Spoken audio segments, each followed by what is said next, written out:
Hi, this is Joseph Williams, son of John Williams, and you are watching the Nerf Herder Council. What's up, guys? Welcome to another episode of the Nerf Herder Council. I am your host, JT.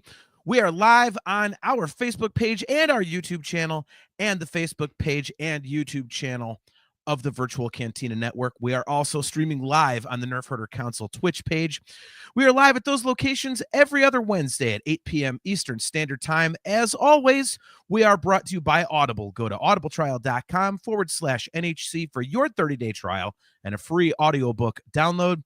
If you are watching on YouTube, don't forget to click that like button and the subscribe button and the notification bell so that you are notified every time we go live.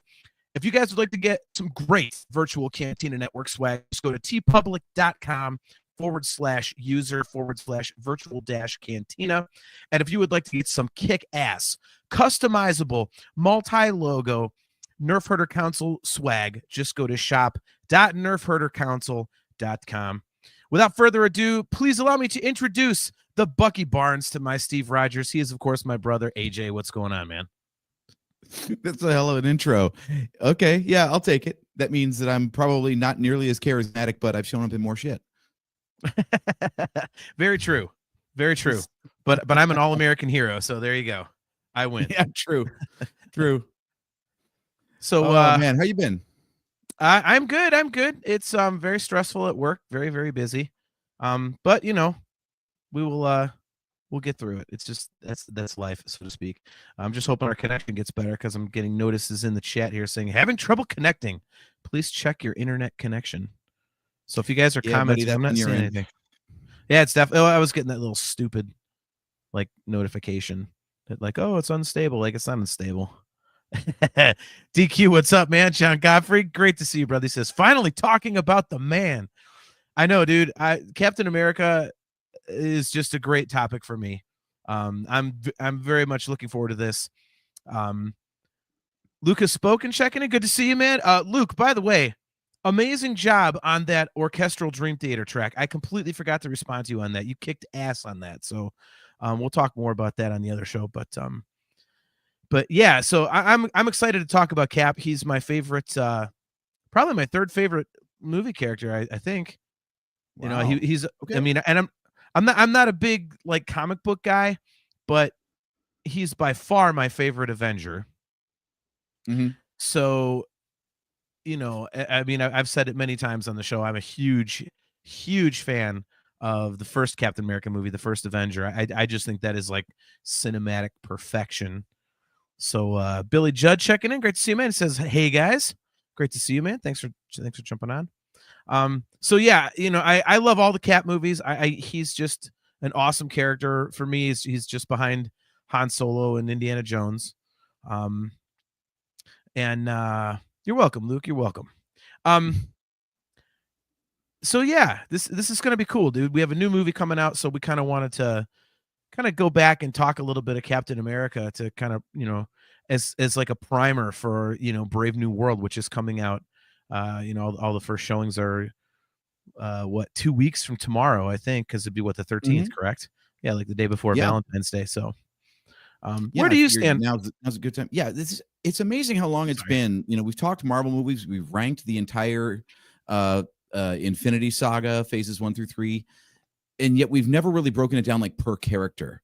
So maybe this will become a little like sub-series on the show, but yeah, Captain America itself, like looking at these movies, they're so different from one another. And I love that, because what I found in rewatching these is that not only are they, you know, so different from one another, but it's not because Steve Rogers changes through all of them. It's that the circumstances in the world around him changes.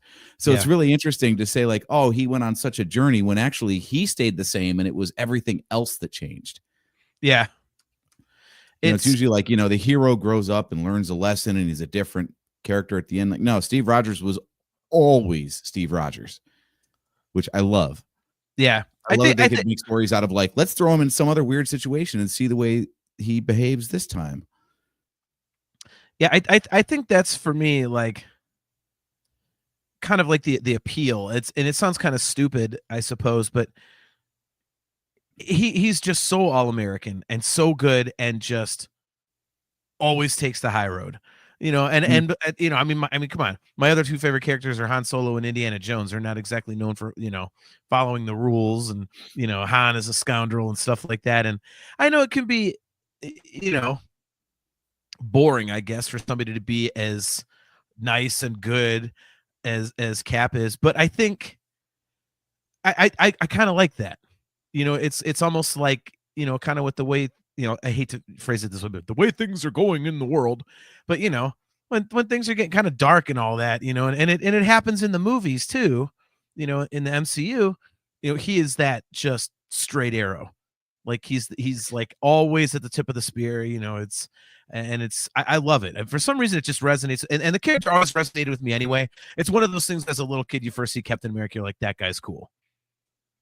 I mean, what kid isn't patriotic? So and that's the thing that I love is that, like, yes, he starts out as a patriotic character. Like his whole thing is that he's all about American values in World War II. And then America gets away from it, and he's always the guy there being like, no, this is what we were, this is what we stand for.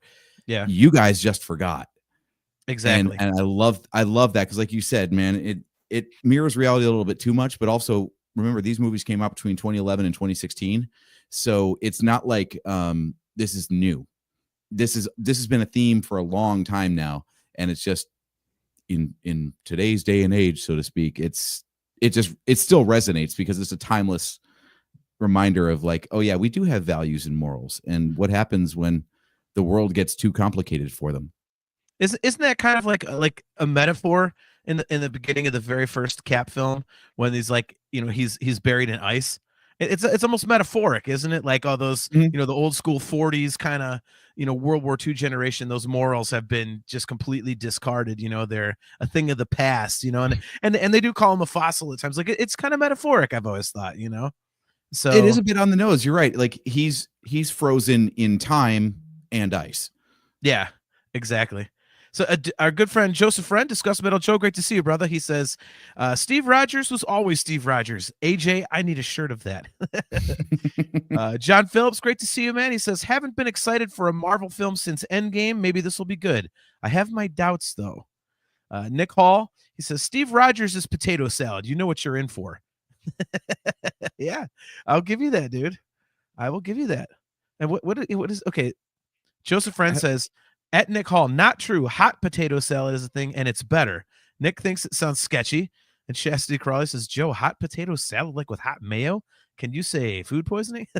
Yeah, I'm wondering now if this means spicy or if you're supposed to like warm this stuff. Like, ugh. Yeah. I don't like potato salad anyway, but yeah, I don't either. Ugh. But I do love me some Captain America. Billy Judd, why didn't Chris Evans return as Steve Rogers? You got to watch what's the show called? Winter Soldier and Falcon and Winter Soldier. Falcon and Winter Soldier, yeah. Yeah, that's explained. So John Godfrey. But is he Star-Lord's I think grandpa? Billy Judd might be referring to the Chris Evans cameo in Deadpool and Wolverine. Oh, because he was the other guy first. He was Human Torch first. Yeah, he was Johnny Storm in the Fantastic movies first. So yeah, Fantastic Four movies. Sorry. Lucas spoken again with good taste. He says the Cap trilogy is my favorite MCU trilogy, along with the Guardians of the Galaxy films. Now we're talking. See, Luke, you got Dream Theater, you got Captain America. You just keep racking them up, man. I will say, of the original Avengers lineup trilogy movies, so you had like Iron Man 1, 2, and 3, Thor 1, 2, and 3, Cap 1, 2, and 3. I think Captain America is probably the best overall. I'm not sure if it gets better with each movie, but it definitely improves, and I think there's more to it. Like the consistency is there. You know what I mean? Like Iron Man 3 is 2 is really kind of So as great as Iron Man is, I don't think his trilogy stands up to the Captain America films.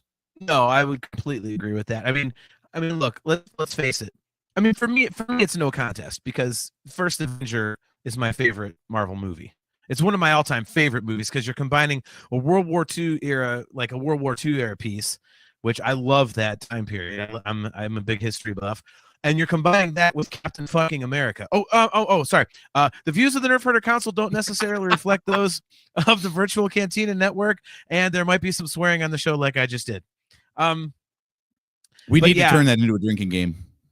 Dude, we need to turn it into a damn banner at the bottom of the screen is what we need to do. Drink every time John swears before he reminds people they might be swearing. Right. Exactly. Nicole, and there's the disclaimer. Chastity JT, where's your banner? I haven't made that one yet, actually. But yeah, you know, for me, like I say, First Avengers, my favorite movie. Winter Soldier ranks right at the top for pretty much every MCU fan. So those right there. I mean, Captain America 3 is, you know, Civil War. I mean, it's good. It's more Avengers 2.5 than it is a Cap movie. I kind of feel like, but yeah, and if you're comparing it to the Iron Man trilogy, like the first one obviously is just awesome. Personally, I like Iron Man 2 a lot better than most people. Iron Man 3 is the one I really didn't get into. I even in the theater when come to find out the Mandarin wasn't an actual, it was just some act. I'm like, oh man, what is this? Yeah, that fake out was bullshit. Yeah, I didn't like that. And then, you know, like there's like a million Iron Man suits. I'm like, okay, like I mean, it was cool. I mean, it's definitely not one of my favorites, but I mean, everyone's bringing up the Guardians of the Galaxy trilogy, you know, as a competitor. I would say so. Dude, that's how tuned out of Marvel movies I am. I forgot there's 3 of those. Yeah, I haven't seen the third one. Guardians. I'm like, there's only 2 though. No, there was a third one, and I watched it. I mean, it had a friggin' otter in it. Of course, I watched it. I keep forgetting to finish that one. So, like, boy, is that an indictment? No, it is actually really good though. Yeah, and that's what my wife says. I just that happened as I was really in my fuck the multiverse kind of mindset, and so I kind of like tuned out to it in a way. I was just like agitated. So the one movie that didn't address the multiverse in that era, and you chose not to watch it. Yeah, pretty much. That's pretty much, man. No, so you really glommed onto the first Captain America movie way more than me. I know, like you said, you're a history buff. I get that, but like, was there something more to it that grabbed you on that one? Yeah, I love the story. I'm always a big fan of like when something's explained that you already know the ending. Like Rogue One is a perfect example. We know they get the Death Star plans. We've known that all along. Mm-hmm. But what's the story there? Can you tell the story well to where it's cool, to where it's not just clunking along and shitty? And then look, we got the Death Star plans. You know, they pop out of a friggin' claw machine at a Chuck E. Cheese or some shit. You know, right? You know, and I think Captain America was like that. Like we know he's this scrawny little dude, and he's all American, and he takes this, you know, the super soldier serum, and off we go. So, hey, what's up, Kale? Kale McLeish tuning in. He says, "Hey, dudes, how's it going? Going good, man." By the way, John Godfrey agrees with me. He says, "I think Iron Man 2 is damn good. It definitely is." But yeah, I think, you know, I love the story that it tells, and it's, you know, I think it's got a lot of heart to it with the whole best friend angle, and you know, in a short period of time they establish how close Bucky and Steve are, and then, you know, Bucky gets ripped away from him and everything, and I just loved how they did it, and you know, the whole the self-sacrifice at the end, and you know, the whole blossoming love story with what's her nuts and Agent Carter. There we go. I couldn't think of her name. It's good to see you've done your homework for this episode, dude. Forget it. He's rolling. Yeah. I just like the story. I love how they did it, and it just, you know, how heroic he was, and how I love how delineated everything was on such a base level. Captain America obviously is super, super good, and Red Skull super, super bad. And let's fight. Like, it's just sometimes the simplicity of it there is awesome. You know, it's like Luke Skywalker versus Darth Vader at the end of Empire. Before you know he's, you know, their father and son. It's like, here's the ultimate good guy versus the ultimate bad guy. Sometimes you just want that. You don't want the gray area. So yeah, it is. That's what I love about this. having watched these again, like back to back to back, is like you said, it's such a simple start. They didn't need to overcomplicate it. Like, here's the ultimate good guy because he's against the Nazis, first off. And also, like morally, like he always does the right thing just anyway. Yeah. And it's a great starting point for the character. I don't think this movie would have worked if they didn't have other Captain America movies after it, though. It would have just been a flat movie, right? Like it's just there to establish Captain America as a character. Red Skull, like you said, is kind of boring. He's just a bad guy. He's not really interesting. And then Cap gets frozen. That's it.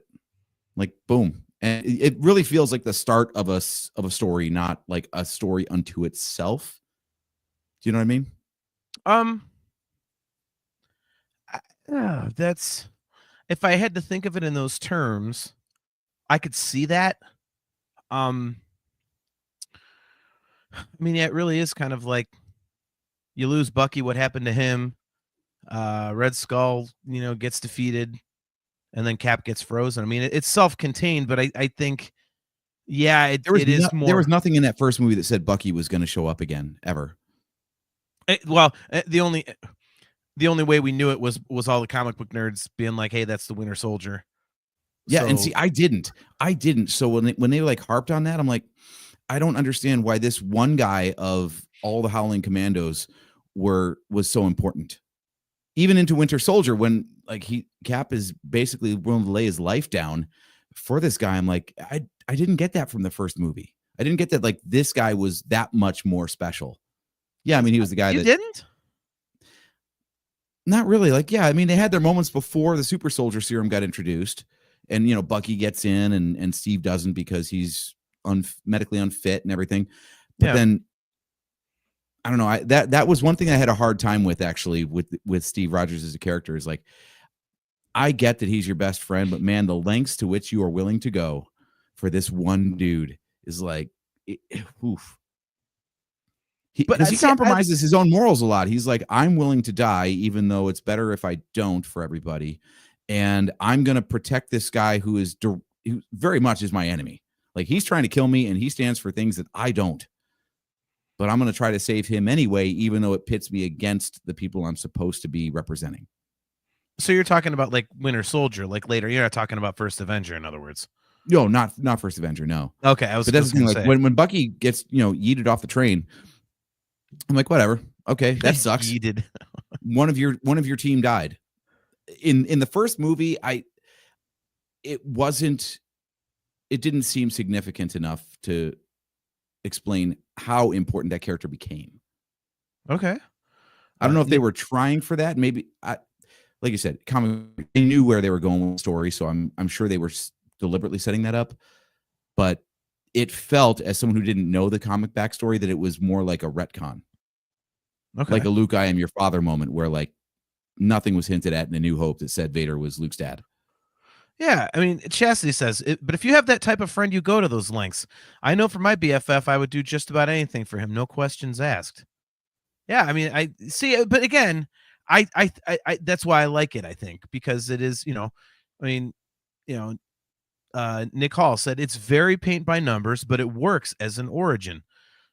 John Godfrey DQ as an origin, yes. I mean, it says, John Godfrey DQ. He says ultimate setup movie. Yeah. Okay. Kale says it does set him up, but yeah, it doesn't make a heap of sense once he is Cap. I would disagree with that, Kale. I would disagree with that. Yeah, I think the best part, my favorite part about the way they told his origin story, you would expect it would be something simple like he gets the serum. Holy crap, this dude's invincible. He goes and fights Nazis. I love the wrinkle where they're like, oh, you're a PR tool now. We're going to put you on tour and rally. Yeah. You're not actually going to fight. Even though you're the best soldier we've got, you're just marketing. You're propaganda. Well, and that's what was cool, man. Like, again, it wasn't, like I can kind of compare it to, and I think Joe's got a great point here I want to bring up in a second, but I kind of compare it to the whole Anakin Skywalker thing, where I love the prequel so much because it wasn't just like, I'm a snotty kid, now I'm an asshole teenager, now I'm the biggest bad guy in the galaxy. Like there was reasoning behind it. It wasn't just a straight line. It was, okay, well, his mother was taken from him and all this kind of stuff. He's doing it for Padme. And I would say, with Steve Rogers, it's, with the whole Captain America thing, it's kind of the same way.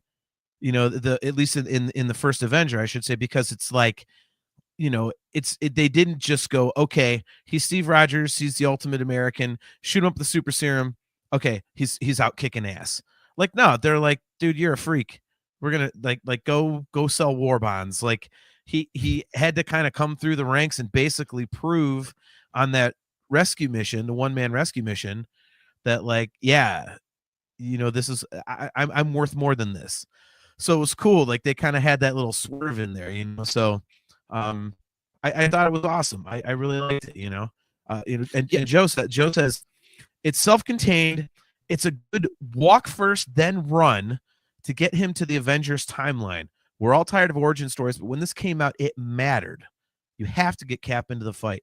Yeah, and I mean, at that point, we knew that what was going on with, potentially establishing the Avengers and stuff like that, and we kind of knew where it was going. And so to get Captain America in it, I think it was a perfect setup to it, because it was like, okay, well, now you've got this super good guy. He's not just, one of these other people who's like kind of ambiguous at times. Tony Stark is a snot, and the Hulk is, the Hulk. So, I for that reason, I think it works really well. Yeah, and the other thing that I noticed, I love doing these kinds of things where we get to like reslice things by watching it in a different order. Like when you just watch these in isolation without all the other movies in between, it hits different, right? Yeah. And the thing that struck me, knowing where the saga goes for this character in particular, is that first mission that first rescue mission where he defies orders to go rescue people. Yeah. So it shows that he's not just like, okay, so yeah, the American military, quote, made him, but he's not just going to follow orders blindly because that's what a good soldier does. Yeah.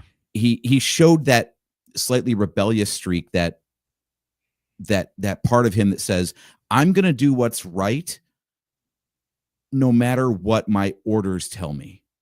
Yeah. So he's not just blindly following. He's patriotic in the first movie because he agrees with those morals and values, not because that's what he's told to say and believe. And yeah. I love that about him. And that's why it works so well, because then you can take that character, put him in any situation, and he's going to keep saying and doing the same stuff, even though the situation is different, because it's not just he was told to do this by a higher ranking officer. That's what he believes. Yeah. And I love that about this guy. Yeah. That part was really fun to watch, was that like, he wasn't the stupid goody two shoes, it'd be too easy to just be like, well, it's the right thing to do, so I'm just going to do it. He's like, no, I believe in this, and I have reasons for believing in this. Yeah. Oh, I completely agree. Kill McLeish. He can do this all day. Yes. Yeah, no, I completely agree with you there. And, another aspect of it, I think, to go along with, that aspect of the character, which is, he will go against orders if he believes, his all-American ways is more quote unquote right. I think the casting was a perfect choice too, because, not to really like make it an extreme comparison, but if you think about like the Greatest American Hero, I get it. It was a cheesy like 80s TV show, whatever, but that little scrawny bastard with his little poofy, stupid, curly blonde fro, you're like, that's no superhero. And if that guy, like, you could never picture that guy doing anything. Like, you can't cast a guy like that with a countenance like that. Like, Chris Evans, it just banger of a theme song, though. I mean, you're hearing it in your head right now as soon as you name drop that. That's true. My wife could still sing the whole damn thing. But yeah, like, I think the casting was excellent for that. Mm-hmm. Because, Chris Evans, like, he's got that all-American look and he can be like the serious guy, but it's not like you said, like it's not like the sappy good guy where there's, you can't possibly picture him going against orders or going against the grain a little bit, um I think that he was a perfect choice for that. So, I think that plays a lot into it for me as well, because I just, I buy his portrayal and him as the guy to, wear the suit. So I think that's, a huge aspect of it. Yeah, I don't know. The whole first movie just works so well for me.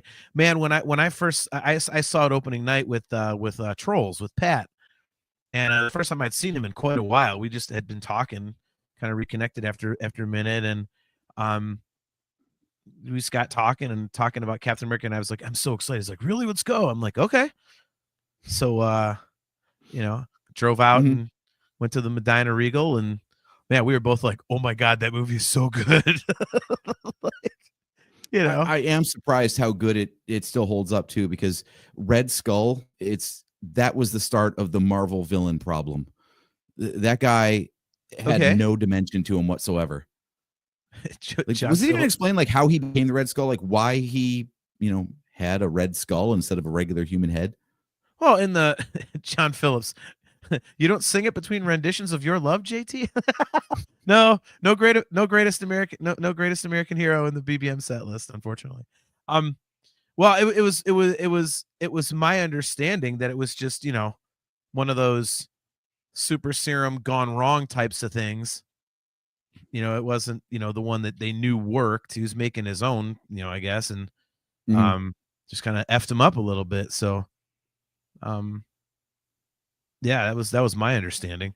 But I mean, so all right, so you said the start of the Marvel villain problem. Like, what? The First of all, villains are explain what the usually villain. flat and disposable. Like they're just mustache twirling archetypes. They have no interesting backstory or motivation. It's just, I'm evil. I'm against the good guys. Like there's usually never a good reason for villains to be villains. Thanos is the exception, of course. But most of them are like they get introduced and disposed of in a single movie, and that's it. Well, I mean, you can't. I mean, what are you gonna do? Like, have like the Suicide Squad running around? Like Red Skull survives, and then the evil dwarves survive, and freaking No, you, Obadiah Stane. Like, I mean, like eventually they're running around with Thanos. Like, hey, Thanos, we got your back. Like, no, you do something like Batman, where they all end up in Arkham Asylum, so they can break out 37 times and ruin your life, right? The Rogues Gallery. and make a great trilogy of video games. I was just about to say that. I was just about to say that. Oh my god, that's awesome. Yeah. But yeah, so many of these Marvel movies, you're like, oh, that was great, man. That hero's so cool. Name the villain. Like no one remembers because they don't care. They're given like no time to build up that conflict. Like I'm one of the weird people. This is a tangent, but maybe we should save it for the Guardians trilogy show that we'll do at some point. But I always thought that oh god, who's the name of the guy in the first Guardians movie? Who are they fighting? The purple dude with the big hammer. The purple what? Oh no, he's got a blue face and the black eye makeup coming down. He's got the hood. Ronan. Ronan the Accuser. Yeah, that's it. I That's always such a thought he cool looked name. cool as shit, and I kind of liked his backstory. And they're like, he was one of the worst Marvel villains ever. I'm like, really? They actually gave him a reason to exist. That was actually interesting. He may have been one of the worst Marvel villains ever, but not in the movies. He was awesome. Mm-hmm. I mean, he was purposely pissing on Thanos and everything. Like, that was cool. Yeah, I agree with you. I thought he was really cool, but they said he was one of those flat guys like in Doctor Strange, Caecilius. Yeah, that's the one. I know. I would have just called him Mads Mikkelsen. I'm Right. like, who? Yeah, but there's so many of the Marvel movies have that problem. Or take Thor for example, especially the Dark World. I mean, Thor 1, it was Loki. He kind of turned out kind of neat. But yeah, Thor 2, it was the Dark Elf. Oh God, what the hell was his name? See, I can't even remember the name of these guys. They're so forgettable. That movie Malekith. yeah, I know I'd get it eventually. I don't see or Ragnarok Whiplash was and good. Iron Man 2. You know, Oh, yeah, the no list- way, dude. Whiplash was awesome. I want my my bird. bird. I want my bird. That's what you remember about the guy. You remember, I No, want my birds. You dude, remember Mickey Rourke putting on a terrible accent. his weapon was awesome. The whips, the electrified whips, those were great. Dude, I love that movie. Okay, I'm just gonna say I love Iron Man 2. I think it's great. And Okay, I really so like maybe Whiplash. we need to do another sub theme that is called movies that are better than you remember. We could rank Or the bad Marvel movies villains. we love. I don't know. We'll do something. We should rank the Marvel villains in each of the movies. Ooh, that'd be And you can't use okay. you can't use Thanos. Oh, I guess you could use Thanos, but I mean, Well, he's number one. End of story. I don't think we need to have any suspense on that one. yeah, true. But beyond that, yeah, it'd be interesting. But yeah, Red Skull was just there because, like you said, you needed a Nazi to fight, and you couldn't have him kill Hitler. So Yeah. Well, that was another kind of cool aspect of the first one with the Red Skull. He was basically like kind of like looking down his nose at Hitler, like this guy's a dingbat. Like he's like, right. And the Fuhrer digs for trinkets in the desert or something like that. Like he's just basically this guy's a chump. Like I'm onto bigger things. So that was particularly cool. It is a bummer that we never got the Red Skull with. Man, I suck with names when I'm on the spot. Who the hell played Hugo Weaving? Hugo Weaving, thank you. Yeah, it sucks that we never got him back as Red Skull again. Yeah, he was pretty awesome. I mean, he was basically Agent Smith with makeup, but still, it's fine. It was so, dude. See, that's why I asked about your whole thing about the Marvel problem, and I think Red Skull's kind of disposable. I thought he was awesome. I was like, this is great. I thought it was really cool. No, see, this is the other part of the Marvel villain problem in the MCU is not that the villains are bad; it's that the movies don't do them justice. Like they're just as compelling as the heroes, but they just don't spend enough time in the movies making them that way. Yeah, I mean, Hugo Weaving is Red Skull. You're going to give Hugo Weaving dog shit for a character? Like, no, man, that dude could absolutely stand toe to toe with Chris Evans if you gave him something to work with. But he was standing toe to toe with him. I'm evil and I needed an army, so I'm a Nazi, I guess. Okay, why are you evil? What is your goal? What are you trying to do, man? He's trying to take over the world. They showed it on the map. Why? At least like Thanos explained it. What do you mean, why? That's the Marvel problem, is that villains are evil for evil's sake, not because they're trying to accomplish something. What? Now you're just being a nitpicker. What the hell is he supposed to do? I'll compare. Within Captain America, go on to Cap 2 or Cap 3. Name the villain or the antagonist, we'll say. Well, in Cap 2 is like Hydra, basically. Mm-hmm. So and Cap 3, it's Hydra, which kind of is Shield. Yeah. And it's Winter Soldier. Yeah. Now that's compelling as hell. It's like, oh shit, it's my former best friend. See, you know what? And it's the organization that I thought I was representing that is actually evil. Like, that's cool. See, okay, Nick Hall mentioned Zola. See, Nick, I think Zola's I think he's part of it. But and when you say Winter Soldier, I've never seen him as like a villain in that movie. I always see him as like more of a tragic figure, I guess, like to use a cliche. Hit them off at the pass. I hate that cliche. Because I've always looked at it as like the whole Hydra Shield thing is the major problem here. So I've never looked at it as like Winter Soldier's like the be all end all. You know, so I guess I'm a little different in that respect. I mean, and then the third one, you know, it's kind of like them versus each other in a way. Well, that's why I said like not villain but antagonist. Because yeah, Bucky was just following orders. He was brainwashed. But who did Cap fight? Bucky. Yeah. Great fight too. Mm-hmm. Yeah. See, Luke says it. Alexander Pierce is the real villain of Winter Soldier for me. Yeah, that's kind of how I've always seen it too.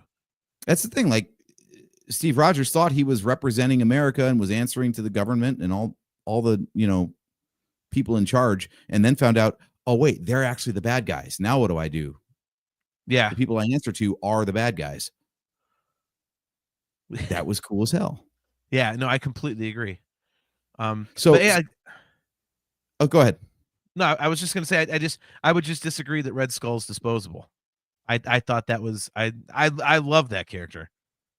He would rate very highly on my Marvel villains list. Okay, we'll have to table that for another day then, because I mean the only other time we saw him was guarding the Soul Stone. Guardying? So, guardying, yep. He was guardying it. He was guardying the Soul Stone. That's one for our audio viewers out there. Yeah, I just want to give a little teaser of that upcoming episode where we do rank the Marvel villains. My number 1 is going to be the guy who came up with the goddamn idea for the multiverse. That's the biggest villain for me. Fuck that guy. You'd have to go back decades into Marvel's comic history for that one, dude. Sorry. Okay, the guy who decided to bring it into the films. Because we should have tackled this in our ranking the Infinity Saga films as a thing. Like once you've literally threatened the entire universe, or at least half the entire universe, where do you go from there? Well, you got to threaten more than one universe, I guess, if you want to up the stakes. So yeah, they wrote themselves into that corner, but that's always the problem. I completely agree. I'm not like, I don't know. That's a whole nother topic. That's a whole nother topic. But yeah. Look at Kale's putting music into these things. He says there are some great songs that could have been used in Iron Man 2. Give me Metallica for the villain. Yeah, okay, Whiplash, yeah. Sabbath for the main hero. Okay, obviously. And then AC/DC or Kiss for Colonel Rhodes for Rhodey. Well, you can't use AC/DC for Rhodey because Tony Stark already uses AC/DC. Yeah. Kiss War Machine. Because I'm a war machine. A bit on the nose, but sure, why not? Yeah, that's exactly what he's doing. He's doing Whiplash, Iron Man, and War Machine. So apparently there must be an AC/DC song called War Machine. You sure it's not called Don Cheadle or Cuba Gooding Jr.? Yeah. They have one called Recast. What? Well, because Rhodey was Cuba Gooding Jr. in the first movie, and then he was no, he wasn't. No, he wasn't. He was oh god, I always forget that guy's name. Who played James Rhodes in Iron Man 1? I always forget this guy. I'm gonna kick myself. Terrence Howard. Terrence Howard. Shit, sorry, not Cuba Gooding Jr. My bad. Yeah, I was like default to Cuba Gooding Jr. I'm like, no, it's not him. It's not him. It's not him. But hey, maybe they'll recast him again. Don Cheadle's getting a little old, so that's Cuba's opening right there. See, that's what they could do. Now that the Infinity Saga's over, they could just have like the retirement saga and have them all like old and stuff. Well, I think this is actually what they're going to do with the multiverse saga. Is eventually they're going to use it as a way to reset to a single universe, but recast at the same time. They're going to like multiverse the crap out of every character, and then, oh wow, John Boyega's War Machine now. Okay, Well, I mean, in a way, aren't they kind of doing that by having Robert Downey Jr. as friggin' Dr. Doom? Right. I mean, it's kind of starting that way. Mm-hmm.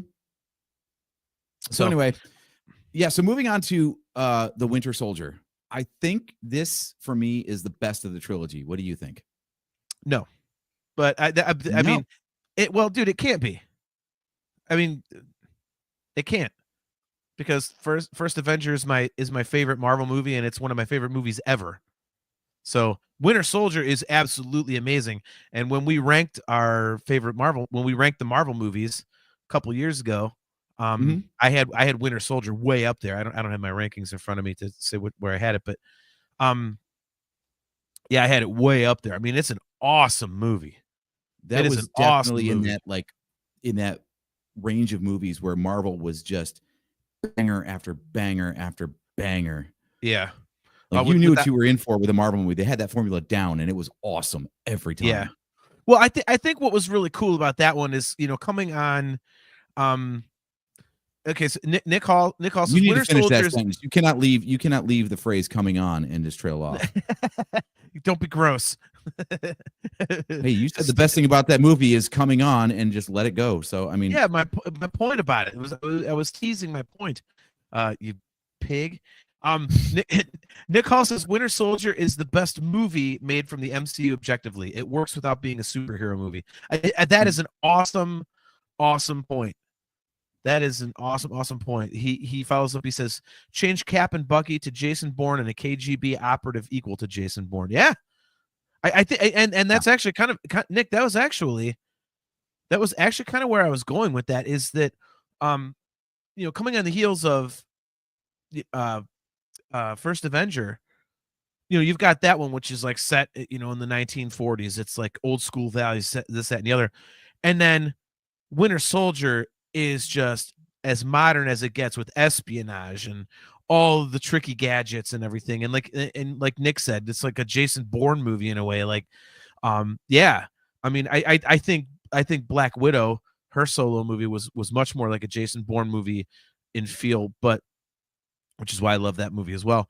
But yeah, I would agree with that because it's such a different shift, but it's still so goddamn good, and the story is great. the line I love from that movie is when he's being shown all the helicarriers, and they're talking about was it Project Insight? Yeah, and he's like, "This isn't freedom. This is fear." Yeah, like that idea of like, yeah, okay, well, how many personal freedoms and privacies are you willing to give up for the veil of security? Yeah. And I mean, that little back and forth with him and Nick Fury is just excellent because it just so clearly delineates the differentiation in thinking from Cap and the organization that he's like spearheading, Mm-hmm. And I just love that. It's just it's just a beautiful way to handle it, I think. And I just loved it. Yeah, and also the misunderstanding on Shield's part and the government's part that think that Steve Rogers is just going to do what they say because they're America. Yeah. Like that. Well, that was fantastic when he was that's the crux of the whole movie, right? Is he's looking at what he's being told by his authority figures and having to say, no, just because my name is Captain America doesn't mean I do whatever America says. Yeah. No, I completely agree with that. Yeah, I mean, I think the whole thing just completely works. It establishes the fact that, Cap is not just, like you said, not going to play by the rules all the time. It's not just, yay, America, I'll do what you tell me. Like, he's like, wait a minute, this is fucked. I'm not cool with this. He goes along with the morals and his orders and everything as long as they coincide with his. Mm-hmm. As soon as it veers off into kind of that like gray area, he's like, no, that's not happening, which is awesome. And especially when you pit him against something like, Hydra, who's been infesting Shield for years, as like a worm and all that kind of stuff. And it's just such an awesome juxtaposition and a great foil, another cliche. I'm full of cliches tonight. A great foil for Captain America, in the modern world. So, and it was also, it put him in that middle ground too. If you look at like where he started from, where he was a tool of the machine, so to speak, right? Like, because as we said, like everything he believed was what his higher ups were telling him to support and believe as well. So they were aligned.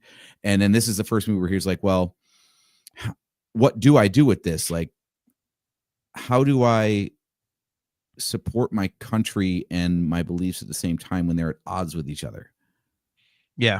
So you see that it's like in pro wrestling, like the best pro wrestling storylines ever are where you start with a good guy and a bad guy. And then by the time they meet at WrestleMania, now it's the bad guy is the good guy and the good guy is the bad guy. Like Bret Hart and Stone Cold, Yeah. No, that's a great analogy to make. And this is the tweener. This is the tweener, because by the time you get to the third movie, then now you've got Iron Man, the original rebel who won't take shit from anybody and, won't surrender to the US government when they want to seize the Iron Man suit and technology, saying like, screw you, I know better than anyone. And then by the time you get to Cap 3, it's Iron Man saying, no, we should actually let ourselves be checked. We are a problem. And it's Captain America, the guy who was literally made by the government, saying, screw that. We need to be independent of this. Yeah. Luke has spoken. He says, the quote unquote price of freedom speech gets me every time. And the one guy choosing not to follow Hydra because captain's orders. Chills. Yeah, I agree. I mean, the whole movie's just done so well. I was so happy when it was, when I went to the theater again, I was nervous because of how much I absolutely loved that first movie. And I'm one of those people that tries not to get my hopes up. I try to, and Kingdom of the Crystal Skull is a perfect example. So many people hate it. And Phantom Menace is another good example where you've got this massive legendary trilogy that came before it. So people are like, oh, I want it to be on that level. It's like, well, it can't. It never, ever will be. Because in your mind, you've built that up in this legendary status, and rightfully so. So it's never going to be up there. It's just not going to. You're not going to get Raiders of the Lost Ark Part 2. You're not going to get Empire Strikes Back Part 2. So I went into those movies thinking, I just want to see a kick-ass Star Wars movie. I want to see a kick-ass Indiana Jones movie. I want to have fun. And I did. So I was like, oh, this is great. And the same thing with Captain America, Winter Soldier. I was like, look, there's no way this is going to live up to the first one for me. I just hoped I didn't come out of it being like, oh man, like maybe they were a one-trick pony with this character. Like, no, I came out of it like, oh my God, that was awesome. Like, that was so cool. And let's be honest, it also was kind of badass for us personally because it was shot in our city. So yes, when they're fighting on the streets, like I can't tell you how many of my friends we've taken downtown, and they said, "Dude, show me where Captain America's fighting." Like, ooh, it's right over here. So that doesn't hurt, but yeah, and bringing back the whole friendship angle with Bucky. So like you said, like Cap is torn, and I know you have a problem with it in a way, like saying, well, he's kind of going against orders, like to save the bad guy, so to speak. And I'm paraphrasing, but I thought that was pretty awesome. I mean, because I think what it establishes, is that you really start seeing that, the Avengers as a whole, that Steve Rogers really, like, you wonder, like, where would the Avengers go if Steve Rogers was not leading the charge? Because he's the one that was absolutely 100% unwavering in what he was willing to do. He's going to do the right thing. He's the unwavering, uncompromising moral compass. Yeah. And so it's like, when everything else is going to hell in a handbasket behind him, he's like, no, this is what I believe. This is what I'm doing. I'm not diverting from this. And I think you really start seeing that in this movie, which I think is just, it expands the character. Like, you already kind of knew it about him, I suppose, but I think it expands the character and makes him, I'm going to phrase this like a complete and total jackass, like a moron, but it makes him even more good.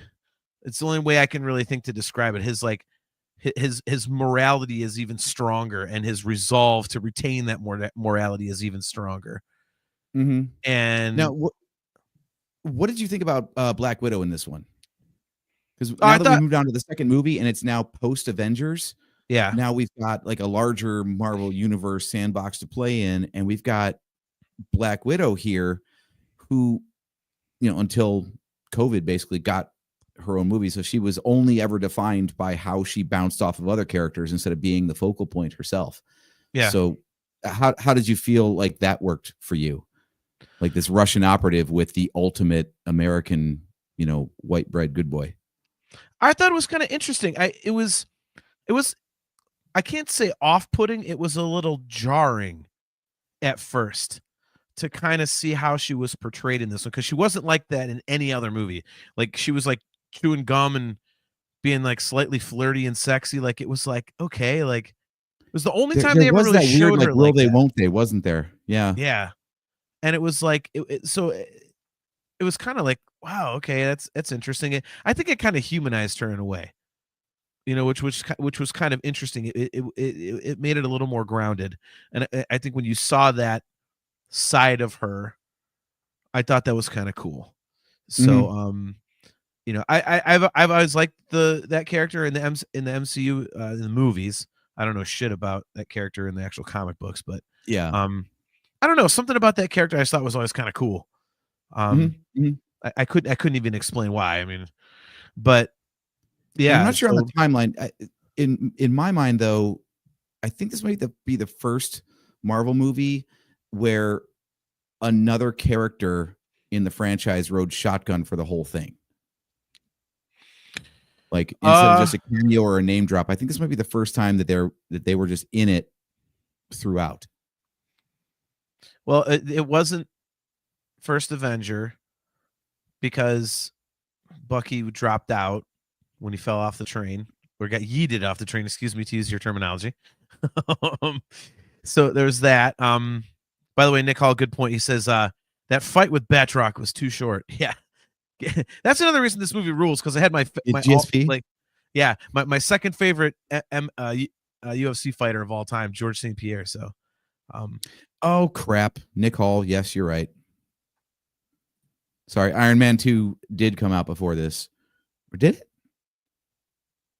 I think this was 2014. Yeah, Iron Man 2 would have been like 2011 or something like that. Iron Man 2 was the first one after Avengers, wasn't it? Something like that. Yeah, it was definitely before Cap 2. So yeah. I'm gonna look up the release dates here, but see if we can find that. Yeah, I guess that really, yeah. Thank you for correcting us, by the way, man. Let's see. Phase 1. Oh no, yeah, how do we always forget this? So phase 1, here's the release order. Iron Man, The Incredible Hulk, Iron Man 2, Mhm. then Thor, then Captain America the First Avenger, then the Avengers. Yeah, Captain America got in just under the wire before the Avengers. Okay, yeah. Like, I feel Oh, like that's that right. title of the first one was like deliberate because it was like a year before the Avengers, so they called it the Yeah, first Avenger. Like, okay, Avengers, we're doing this. Got it. and then at the end it says Captain America will return in the Avengers or something like that at the end. Yeah, Um, yeah. yeah, okay, yeah, because phase 2 started out with Iron Man 3 and Thor: Dark World. Boy, to use your term, that's kind of a wet fart of an opening. Um, Hmm. but then they made up for it with Winter Soldier, Guardians of the Galaxy, Avengers: Age of Ultron, which I think takes too much shit, and Ant-Man, which is underrated. Phase 2 was fun. It I was don't. fun, yeah. But yeah, this movie without Black Widow, I don't know who else could fill that role, but she was very necessary to like I guess for a character to like bounce off of with Steve Rogers, Yeah, because she's very savvy to like the modern world, like espionage and don't trust anybody and all that kind of stuff, and he's totally not that way. So yeah. he needed someone who had like the opposite worldview, so they could bounce off each other and compare ideals. Well, I think, and to your point, that's I think, in that respect, she was perfect, because that's basically like I started out saying. Um, excuse me, had to burp there. Didn't want to do it on the mic. Yeah, like we started out saying, it's very much a modern world espionage type of thing. So, you're not going to have Hulk running around like, he's driving around in a truck on the countryside with like, Bruce Banner trying not to lose his shit. It's Right. so I think having Black Yeah. Widow in there, I think it was the perfect choice, given the subject matter. So, you know, let's see. Chastity, here's I skipped the Incredible Hulk when I watched them in order because I don't feel like Edward Norton really works. Mark Ruffalo is a much better fit. And Luke has spoken again on the same page here. He says, plus it's also not that good, Chaz. Yeah, we that was Mhm. I don't remember if it was all of our last place film, but I know it was for me. That was it, when we ranked these movies, it was easy for me what last place was, because that was I just think not. Thor: The Dark World was my last. No, Wait, oh, we were only doing the Infinity Saga. Okay, maybe we need to do re-ranking now that there's new worst movies out. We don't need to do our top movies. We just need to find out like where our basement lies. I'll have a lot of movies to watch if that's the case. Well, that right there tells you. Yeah. But yeah, Thor: The Dark World. There we go. Nick Hall, right there. It's not as boring as Thor: The Dark World. Exactly. I think that was in my last place of ranking those movies because that is pretty much a nothing burger of a movie. Yeah. But yeah, Cap 2 with Black Widow. And again, it's interesting rewatching these in hindsight because we've got all the context of like where the characters go from there. And like I feel like Steve Rogers had a huge impact on where she ended up as a character, like her moral compass and everything, right? And that's what I noticed in watching all these movies is like because he doesn't change at all. It's his effect on everybody else that we're following through this whole thing, right? You could really boil down all these movies to like, oh my God, how is Steve Rogers going to react to this? And the answer is the same way he always does. But in doing so, everybody around him is going to notice that and be like, shit, you give me a lot to think about, man. Right. By the way, I'm looking at this release date thing. They've got stuff like all the way through Phase 6, and then it's got future films. Yeah. Apparently, after you know, Captain by America, the time we get to Endgame and Infinity War, you got Captain America on the run, and who's with him? Natasha. Yeah, true. Like this pairing lasts through the rest of the Infinity Saga, and it starts right here in Cap 2. I love it. I love the continuity there. It makes sense. Like as much as you said it was weird kind of with their chemistry, I think that they actually worked really well together. Like she was surprisingly patient with him and all the shit that he didn't know and understand. Well, but I he don't was think also it was able to like teach her a little bit about maybe some stuff that she'd forgotten by being so steeped in all the ick of, you know, the deep state and espionage and whatnot.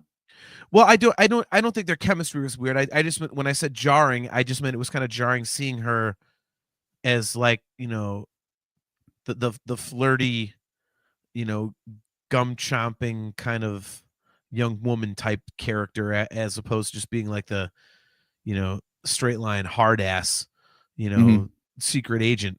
So well, they really ramped her up fast, didn't they? Because she debuted in Iron Man 2. And she was interesting, of course. And then I think Avengers was her next appearance. So all of a sudden, like she's in this team up movie where she's apparently important enough to be an Avenger. And you're like, wow, that's good for you. That was, you really climbed the ladder fast in that one. Well, then, I think the assumption there was that she was part of it. So, you know, I mean, she was always like working with Nick Fury behind the scenes kind of a thing. So, but yeah, the first two Captain America movies, definite monster hits. I think Winter Soldier might have been my number 2 now that I think back to it, because I'm trying to think of one that I like better.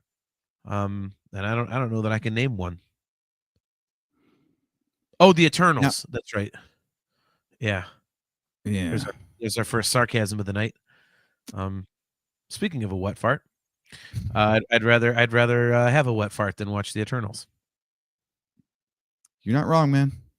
If ever there was a movie that should have been a Disney Plus series, since we always criticize Disney Plus series because they should have been movies, yeah, that's one right there. Cap 3. I want to talk Cap 3 because I feel like that's the one that's got the most, you know, as we say, meat on the bone. Yeah. Like, as you say, it's Avengers 2.5. It's a Captain America movie, but like following on from this one where Cap 2 had one of the Avengers in it, and then Cap 3 is like, what if we just had like all the Avengers in it? Yeah. And some others. Like, and introduce Spider-Man. Like barely a Captain America movie at that point, right? Yeah. So yeah. In terms of like which ones you've watched the most, I'm assuming First Avenger is the one you've seen the most. Oh yeah. Now, Winter Soldier to Civil War, what's the one you've watched most recently? Oddly enough, it is Civil War. Oh, good. Yeah. Yeah, there he is. Spider-Man has entered the chat. Kale McLeish says, "You prefer a wet fart, but would you prefer to pound a gorilla fart or watch Eternals?" I would say gorilla Gorilla fart, fart's over much faster. and also at least the aftermath is fun. So there you go. Yeah, no, Yeah. the one I've watched most recently on it actually is Civil War. Yeah, Civil War is a tough one for me. I'll be honest. It's got so much shit going on, right? Like it's not. I honestly forget that there's a villain in there when they actually get done fighting each other, and then it's like, oh yeah, there's also Baron Zemo. Like, oh shit, yeah, why are you here? Speaking Like, of shitty villains, it's like unnecessary to the plot at that point. Yeah, that's one I would put way down my list of villains because I'm like, who is this guy? Get him out of here. Mm-hmm. Like, I guess he's important in the comics, but he came out of nowhere in the movies. I always think to myself when I see that, I'm like, what is this guy's hair up his ass? Like, what? His sister was killed by deep state operatives when she was hanging out with Jason Bourne, so now he's gonna go take on Avengers and shit. Like, the fuck? Because it's the same actor that plays like the brother of what's her name, Maria, in the Bourne movies, so I'm like, okay, like, anyway, that was a tangent, but it's what I think. He's got okay, so he was typecast. All right. Yeah, and they serve about the same amount of purpose in each of the movies. He's in there for a blip in Born Supremacy, and he should have been there in a blip or not at all in Civil War. So, yeah. And see, I'm trying to remember. So I know that this is like Spider-Man's first appearance. Was it also Black Panther's, or did the Black Panther solo movie come out first? let me look. I've got it. I'm almost positive it was his first. I'm pretty sure this is first the debut appearance. because the movie starts with the bombing at the UN, and that's what kills King T'Chaka. Exactly. Yeah. It was.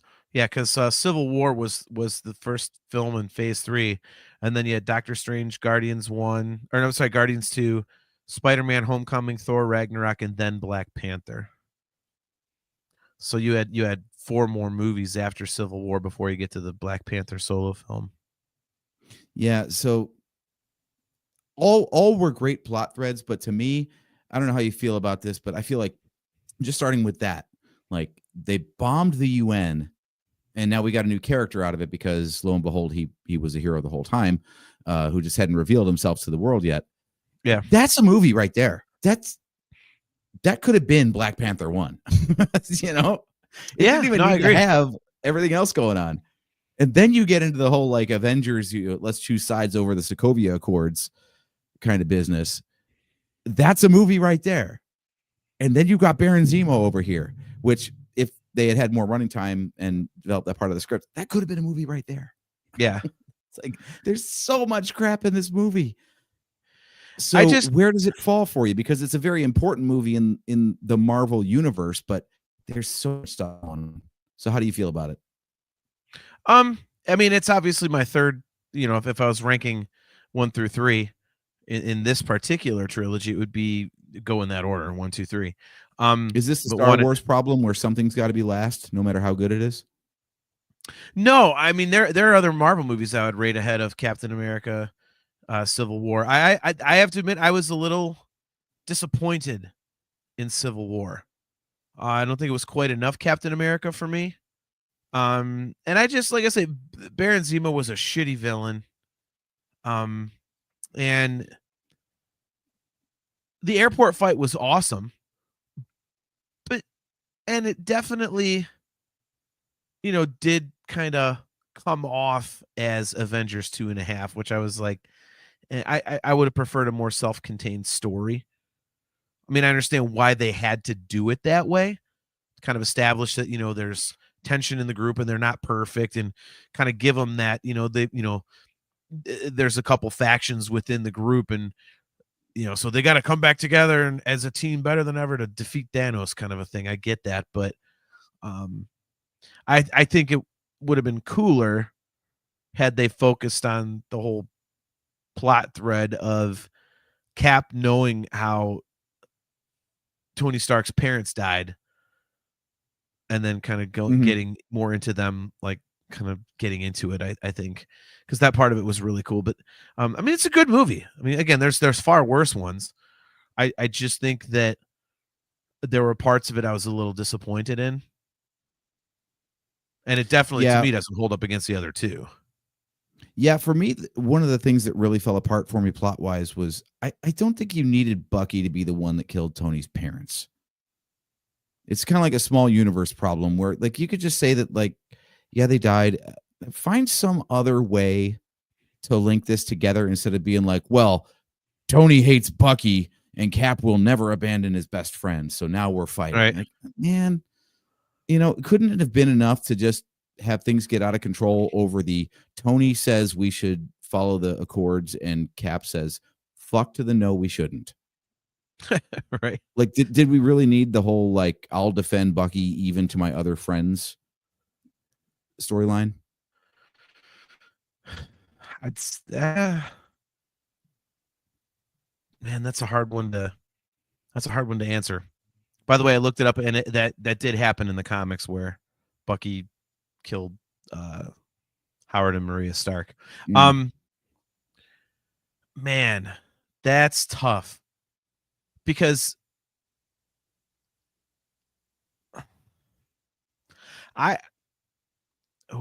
man, I think it kind of makes sense in a way because with Cap's moral compass, he's kind of saying like, I work with this one guy, but this other guy is like basically a brother to me. So that's where my allegiances lie. So I think it kind of works for that reason. But it is, I can see that, yeah. And I have to admit, when that was revealed in the film, I was kind of like, whoa, wait, really? Like he knew about this and was kind of hiding it? Like that's okay. So that part was weird. In broad strokes, watching them back to back, though, my impression was that, we've already done in the second movie the Cap will do anything for Bucky storyline. So it just felt like a bit of a retread. It's just a different person trying to go against Bucky in this case. Well, but I would disagree because I think it was, I mean, not that this isn't an obvious statement, but it was used as a way to get it was the final thing that pushed Cap and Tony Stark over the edge to fight. Because that was the whole crux. I mean, remember when this was announced, all the Marvel fans were like, the comic fans were like freaking out because they're like, holy shit, like that's the one where Captain America and Iron Man fight, and we're like, holy, really? So I think that was a good thing to use because you just, again, it would be kind of stupid to just go, Sokovia Accords, let's fight. That'd be kind of dumb. So I think it would take something a lot bigger to actually push one of them over that cliff, and it would have to be Tony Stark because Captain America is not going to fight one of his own friends out of anger or spite or something like that. So it's going to have to be Tony Stark. So I think using that as the catalyst was a good decision. Yeah, I could see that. It's just it's tough because like if you think back to Avengers 1, they barely held it together right there. They were at each other's throats from the rip. Yeah. So it's one interesting that throughout the other Avengers movies and everything that happened leading up to this movie, how it would be harder since then to get them to fight like they were willing to do as soon as they met each other. But also like if I had to broad stroke it, there's a soundbite I should not put out there. Anyway, that's with you tonight. Go get laid. Anyway, the story of Cap 2 for me is I will fight my government for my best friend. And then Cap 3 is I will fight my friends for my best friend. So it's still kind of the same conflict. It's just a different group that Cap usually allies himself with that is in his way in some way, shape, or form. Yeah, I mean, I could see Now, that. again, I mean, like you said, it's true to the comics. So this isn't really the movie's problem, only insofar that they followed the comic book storyline. So maybe they could have found some other reason for this conflict to exist instead of following what the comics explained. But yeah, that was my hardest thing about it was like, man, Cap, we get it, man. Bucky's your ride or die, but you have ridden with him so friggin' hard. At some point, you got to be like, all right, man, enough's enough. I've been loyal, but I have to concede at some point. And apparently, no, never. I think what I'm especially learning because Bucky did a shitty thing. That was the hardest part. Was yes, Bucky was brainwashed, but Bucky did kill Tony's parents. And maybe that's the point. Is so we're not really sure as an audience. Like you can pick your sides. You can make a case for both. Yeah, I don't know if it makes for a better movie or not, though. Maybe not. Again, I like the way they did it.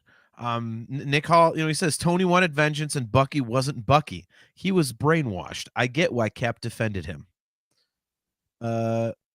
Okay, so and he also says in the comics, in the comics, it's literally the Accords, and then a clone of Thor kills a Cap side hero. Okay. All right, movies did it better. Yeah, I'll give him that one. Yeah, I think what I'm learning is that I shouldn't trust you as much as I do, because you're going to Tony Stark my ass, whereas I would just be Captain America. So no matter how brainwashed I am, you've always got my back. Of course. But if you want to turn on me and shit, But the good news is that I wouldn't kill your parents or parent. Oh, now who's getting dark? Damn. Well, one of them's gone. What can I say? So at least there's that. But yeah, now that we discuss it, I could see where you're coming from, like in terms of the whole, he fought his government for his best friend. Now he's fighting. I just wish Bucky wasn't the crux again. So why do you have a problem with that? Because I kind of like it. Because it's already been done. But I think they did it in a different enough way to where it's, like imagine if in Empire Strikes Back, for example, that I was just thinking this, and I was rather than Luke go there. getting bodied and falling down the chasm in Cloud City, like that fight had continued, and it was this conflict of Luke being like, "Well, I don't want to die, but he really is evil. Like, what do I do?" And basically, you could just fast forward the Return of the Jedi fight to Empire Strikes Back at that point, right? He's like, "I don't want to fight you. Like, you mean too much to me. I cannot bear the thought of hurting you or killing you." And then you saw it again in Return of the Jedi. That's what I feel like this was. Especially because Bucky joins in the damn fight against Iron Man. Like, dude, I get why Cap's. Okay, the guy who's fighting your friend is the son of the people you killed. You shouldn't be fighting him. They should have written him out somehow so it was just Cap and Tony. But for Bucky to be like, "Yeah, I killed your parents. By the way, I'm going to try to kill you now too." Well, I mean, he's getting his friends back. I mean, it's kind of like the I'm returning the favor moment, isn't it? Yeah, but as, quote, good guys, it's a 2-on-1 fight. And the other reason that Tony's all out of sorts is because the only guy who had any major consequences from that airport battle was his best friend, Rhodey. Yeah, true. So the whole point of like, I'm getting my friends back. Like, well, I don't have a friend here because he got wrecked in our last fight.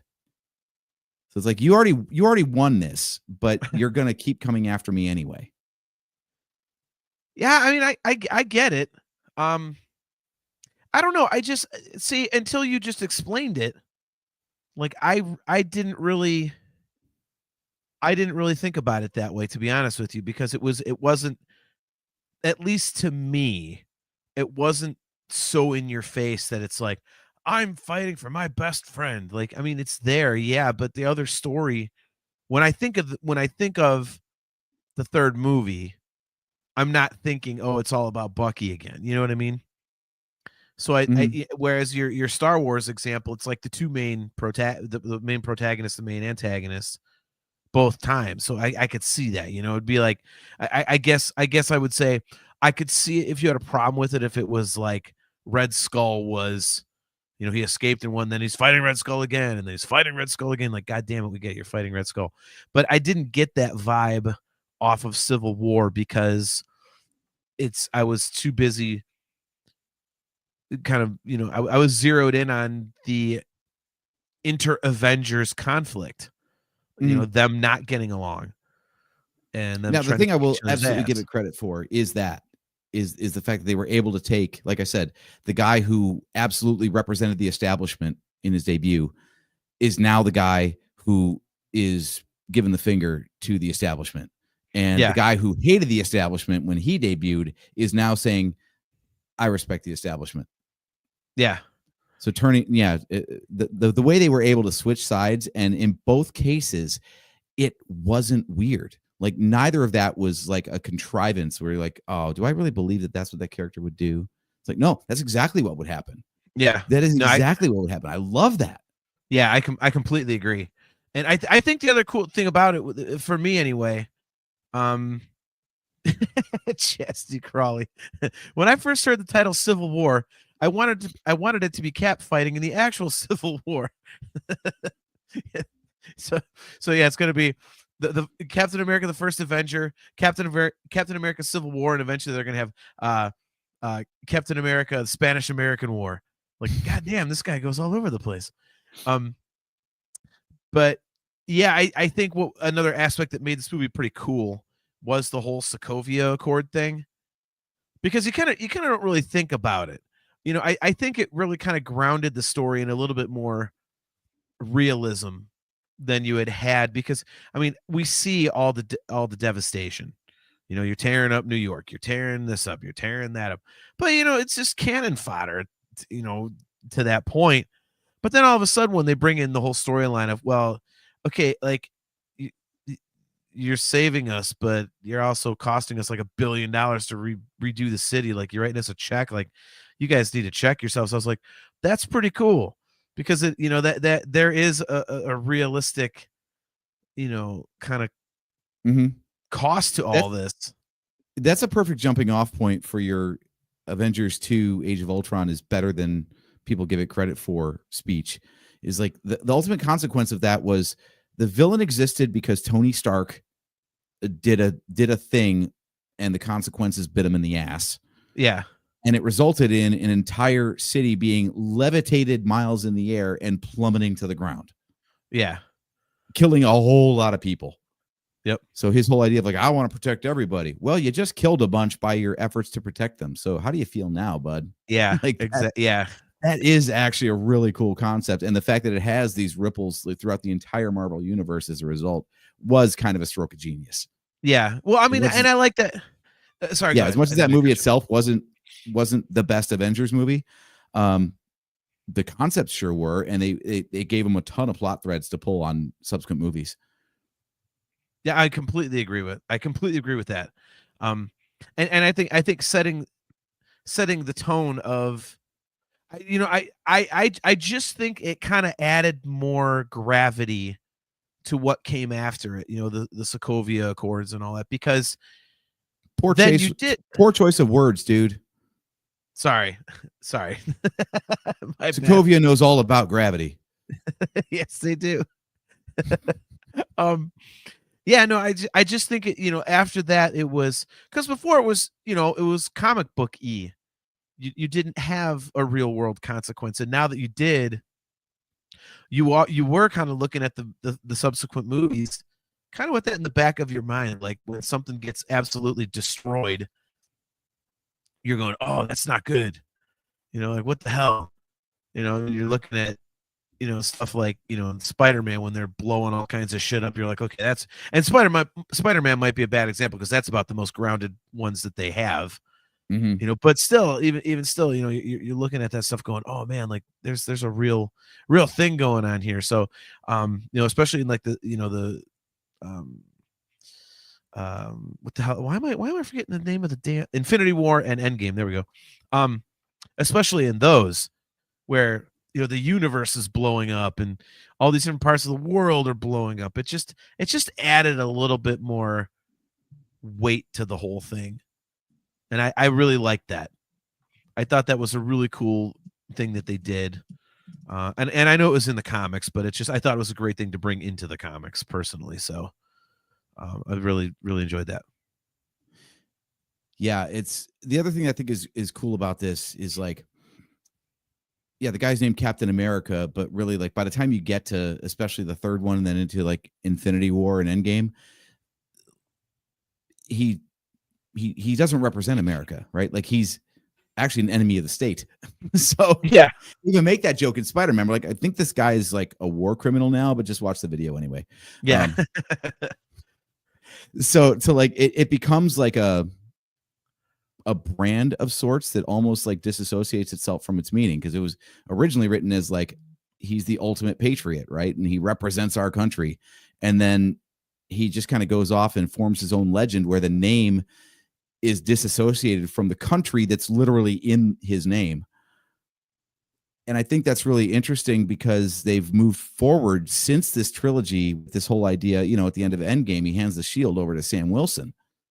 And which great, he's an army vet and he's fought in the Avengers. So he's got credentials, but isn't it weird, this idea to like hand off the mantle to somebody else, when the thing that I keep seeing online, and people said it before, is like Captain America didn't make Steve Rogers. Steve Rogers made Captain America. Like Steve Rogers was always Steve Rogers, and then he just put a better name on him, really. It wasn't like he stepped into the role and, became a hero because they gave him the name Captain America. He was always heroic.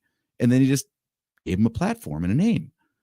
So it's weird to like, the name Captain America says, yes, this is representing the United States, but it really is Steve Rogers. Like, that's your problem. You tried to get into Falcon and Winter Soldier, for example, and you just like didn't care, right? It didn't hold my interest, which bummed me out because I like both characters. But yeah, I had and I know this is how it goes in the comics, but I kind of, when people say, oh, however you just phrased it, like, Steve Rogers made Captain America or whatever. So, say, okay, Sam Wilson would make Captain. To me, it's like, okay, but the whole thing about Captain America is the super soldier serum. Like, he's, strong and invincible and all this, and Sam Wilson is not. So it's like, now you can easily kill Captain America. I'm like, well, that doesn't track. That's like making Iron Man Tin Man. Like, basically like a glop of bird shit at speed will rip his arm off, kind of a thing, Like, what the hell is that? Like, that's no good. Like, yeah, and this whole idea that the mantle of anyone, Captain America, Iron Man, Black Panther, whatever, is like a job title, and you could just hand it off to somebody else. Yeah, it is tough. It is tough. Like when Cap decided to stay back in the 40s at the end of the time heist and just live his life out with Peggy.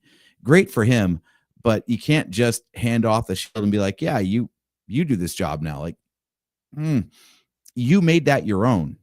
Yeah. Like, Sam Wilson can still be a hero without being Captain America. Captain America, to me, is Steve Rogers. Yeah. No, I did watch that series, and I'm pumped for Cap 4, but at the same time, like, it doesn't feel right for him to be calling himself Captain America. Yeah. I mean, I'm gonna go back and actually finish that series before the fourth one comes out, because I at least want to educate myself and get more into it and everything. But yeah, it's weird. And honestly, you know what else is gonna be very difficult for me is seeing Harrison Ford. And dude, and you know what? And this is I wonder so how many Jack wrong. Ryan jokes we're gonna get. Yeah, right. This is so wrong, and I know it. But I think I mentioned this on a previous show. When we saw Harrison Ford at Celebration the last time in 2022 in Anaheim, like he came out for the Lucasfilm panel, right? Mhm. And we were like, "Oh my god!" But you could tell he's like talking slow and moving slow. Like, man, he's an old man. But now here he is in a Marvel movie. I'm like, it's getting harder for me to suspend disbelief. Like, Yeah, you know, yeah. Some of this So- cross pollination has to stop. Like I'm also having a hard time with Sidewinder in Cap 4. Like no, that's Moff Gideon. right?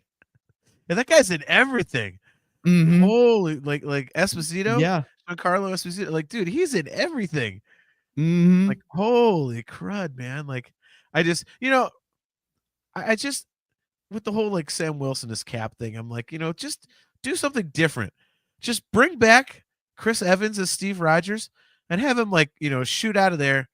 And then, instead of coming back and sitting on the bench as an old man, he just comes back as Captain America like a split second later, like, wait, what the hell are you doing here? He's like, oh, the bitch divorced me. She cheated on me. So basically his relationship with Peggy goes to shit. And he's like, all right, fuck this. I'm going back to being Captain America. That didn't And they work. could even age him up a little bit. Like they could say like, yeah, we made it into like the 50s. We were together for like 10 years. Turns out she was a commie.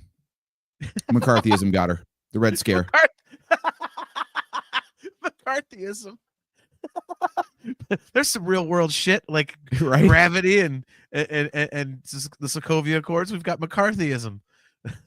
Be like, yeah. The reason I look about 10 to 15 years older is because, well, I was in the past for 10 to 15 years. That's fabulous. That's amazing. Yeah, she turned out to be a commie. That'd be great. Plot twist. Yeah. It's the what if, the MCU what if. Yeah. But I will admit that this show topic was premeditated. Okay. Wanted to goose the algorithm because there's all this Cap 4 hype coming out. Nice. But I wanted to time it for now instead of the week of the release of Captain America, because I am planning another live watch along for the week of the release of Captain America. And we'll be doing a watch along just like we did Loki season 1 to introduce the TVA to everybody before Deadpool and Wolverine. We're going to be doing a watch along of Falcon and Winter Soldier leading up to the release of Captain America New World Order. Sorry, that was the first title, Brave New World. There you go. They actually did retitle it. Do you remember that? What was the original one again? I'm trying to like. I know I'm setting you up here. New World Order. That's right. Okay. No. No. I will not earn points on the show doing that. Okay, I thought you were going to bust out, Hollywood Hogan's theme. Anyway, no, not that. It'd be. I would have done the Megadeth song, but also that's what I thought when they named it. But anyway, yeah. So the week of the release of Captain America 4, Brave New World, which would begin on February 10th. The week of February 10th, which is a podcast week for us. So the schedule is yet to be determined. You got to stay glued to our socials for that. But yeah, we'll be doing 2 episodes a night on 3 nights that week to watch the entire series of Falcon and Winter Soldier to catch you up between the events of Endgame when the shield gets handed off from Steve Rogers to Sam Wilson, and then get you caught up on all the Marvel events that matter leading up to Captain America 4, Brave New World. Awesome. Well, that'll be cool. How many episodes was that show? Was it 6? Mm-hmm. So we do 2 episodes on 3 live streams. Yep. 2 episodes. How long were those episodes? They're typical Disney Plus fare, so it's going to be an hour and a half roughly per stream. Oh, okay. All right. Well, that's not bad. Yeah. All right. Wow. Look at Chastity Crawley. She divorced him because he wouldn't tell her if she should invest in Apple.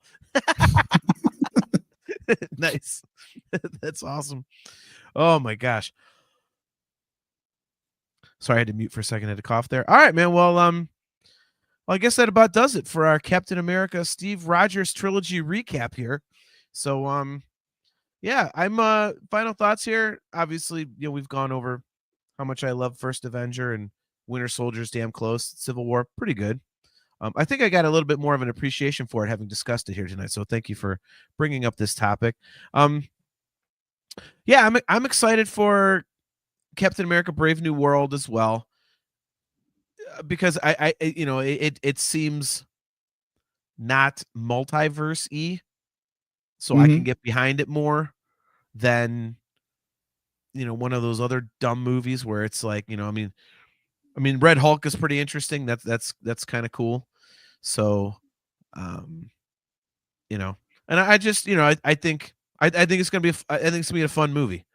As much as I may not get behind the whole idea of Sam Wilson as Captain America, him flying around in the Falcon gear, but with Cap shield and painted up like Cap, like that's pretty cool. And having a Hulk running around kicking ass, and the Hulk is Harrison Ford. That doesn't suck. And the president, yeah. I'm wondering what Yeah. that's like. How do you deal with the president who's a Hulk? Yeah. Why don't you ask America now? But Oh, That was- zinger! I have no horse in the current political race. I want to make that clear. I just had to make that joke because it's just it's topical. So yeah, that was not me being coy and kind of subtly giving away my beliefs. But yeah, I think it's gonna be cool. Dude. Yeah, no, well, I wasn't meaning it one way or the other. So there we go. Your final thoughts. My final thoughts. One, I didn't have the idea until we got on the stream tonight about this idea of maybe doing a series of episodes on the show here with specific heroes trilogies, but I love that idea. I would love to know from the audience if you love that too. So hit us up on the socials.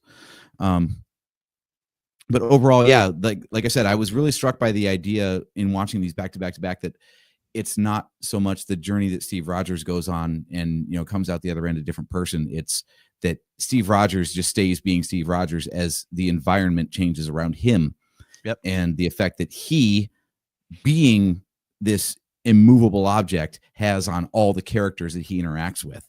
Yeah. Which I love that because it's like a total inverse of a usual dramatic structure. So I think that the hardest thing to do is move on from Steve Rogers, Chris Evans' version of Captain America, because it was so good and it literally is timeless.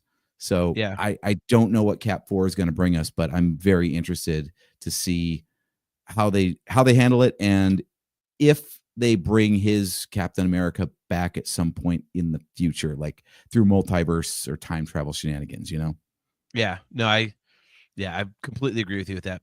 I just, if they do bring him back, oh God, I hope the recast, just please don't. But they've got Robert Downey Jr. as Dr. Doom, so maybe they'll have like Chris Evans as like the Silver Surfer or something. Who knows? So I guess look, I guess as long we'll as he's see. still in Marvel shape, they've got the de-aging technology. So just have Chris Evans and spend the money on erasing the wrinkles, Yeah. Nope. Totally agree, man. Totally agree. So, Mhm. all right, guys, that will do it for another episode of the Nerf Herder Council. Thank you guys for tuning in. We appreciate it. We are here again on Wednesday. It will be, let me think, for Wednesday, February 12th Mhm. at 8 p.m. Eastern Standard Time. Obviously, we will be on our Facebook page and YouTube channel, as well as that of the Virtual Cantina Network. Guys, remember, we are brought to you by Audible. Go to audibletrial.com/NHC for your 30-day trial and a free audiobook download. If you'd like to get Virtual Cantina Network swag, go to tpublic.com/user/virtual-cantina. And if you'd like to get some amazing customizable Nerf Herder Council swag, you can choose from any number of logos that AJ has designed, and they all look great. Just go to shop.nerfherdercouncil.com. Yeah, so many thanks to everybody in the chat. As always, Nick Hall, who is our comic expert, so appreciate that. Lucas Spoken, great to see you again. Great job on that Dream Theater track, man. Luke did a fully orchestral version of like a 17-minute Dream Theater song, and it's like he actually wrote it out himself, and he sent it over to me. It's awesome. Very, very good. So Chastity Crawley, great to see you. Joseph Wren, appreciate you. Billy Judd, great to see you. John Godfrey, DQ, all you guys. Kale McLeish, of course. Thank you guys so much for tuning in. John Phillips. And again, we will be right back here on Wednesday, February 12th at 8 p.m. Eastern Standard Time. And before we if go, you want to tune into the live streams of Falcon and Winter Soldier that week, stay glued to our socials. I will be announcing the times that we are going live for that. And let's have a watch along and comment on that stuff as we go. Yep. And one last programming note, AJ and I, or at least I, if AJ remembers to jump on this time because he forgot to get on the meeting last night. AJ and I will be doing some virtual Cantina Network programming the week of Star Wars Celebration Japan. That will be on either Friday, April 18th or Saturday, April 19th, and we'll be doing a news recap from that day's events at Star Wars Celebration Japan. So make sure you keep your eyes peeled for that, because there's some cool stuff that should be coming out from that particular celebration. I actually have it on good authority. I think I know some of the main panels already, so it should be kind of interesting. So we'll be doing some virtual Cantina news desk. I think they call it CNN or something like that, like Cantina News Desk or something like that, Cantina News Network or something. But yeah, so we will be filling in as guest hosts. Fuck it, I'm flaming out. All right, until next time, I'm your host JT. He is AJ. Drake Adams 579, and we will catch you guys later. Nice ending, dickhead.